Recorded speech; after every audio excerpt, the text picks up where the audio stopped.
Revenge of nature বলে একটা কথা আছে। যে যা করুক না কেন সময় মতো তার ফল সবাই পাবে।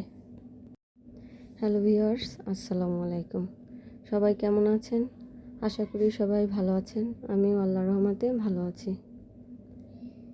তো আজকে রান্না করেছিলাম কিছু গরুর মাংস আর সাথে পোলাও। তো আজকে আমি সেটাই আপনাদের সাথে শেয়ার করব, কিভাবে এটা রান্না করেছি। প্রথমে যেটা করেছি, গরুর মাংসগুলো ভালো করে ধুয়ে পরিষ্কার করে তারপরে সব মশলা এক এক করে গরুর মাংসের ভিতর দিয়ে সুন্দরভাবে কষিয়ে নিয়েছি। কষানোর পরে কিছু গরম পানি অ্যাড করেছি। এভাবে করে 20 থেকে 30 মিনিটের মতো ঢাকনা দিয়ে ভালো করে সিদ্ধ করে নিয়েছি। ভালো করে সিদ্ধ হয়ে যাবার পরে চুলা থেকে নামিয়ে নিয়েছি। মাশাআল্লাহ, কালারটা দেখতে অনেক সুন্দর হয়েছে।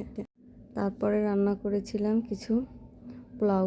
একদম সাধারণভাবেই সাদামাটাভাবেই রান্না করেছি, বেশি কিছু অ্যাড করিনি।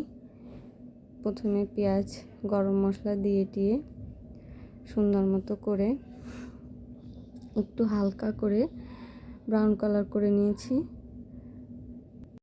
তারপর ব্রাউন কালার করে নিয়েছিলাম। তারপরে পোলাওর চালটা দিয়ে দিয়েছি, ভালো করে ধুয়ে পোলাওর চালটা দিয়ে দিয়েছি।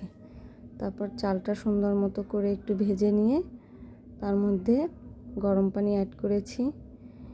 চাল যে পরিমাণে নিয়েছি তার থেকে দ্বিগুণ পরিমাণে পানি দিয়েছি পোলাওতে। এভাবেই সবসময় রান্না করি। তারপর পোলাও রান্না শেষ। মাশাআল্লাহ, আপনারা সবাই দোয়া করবেন। আল্লাহ হাফেজ।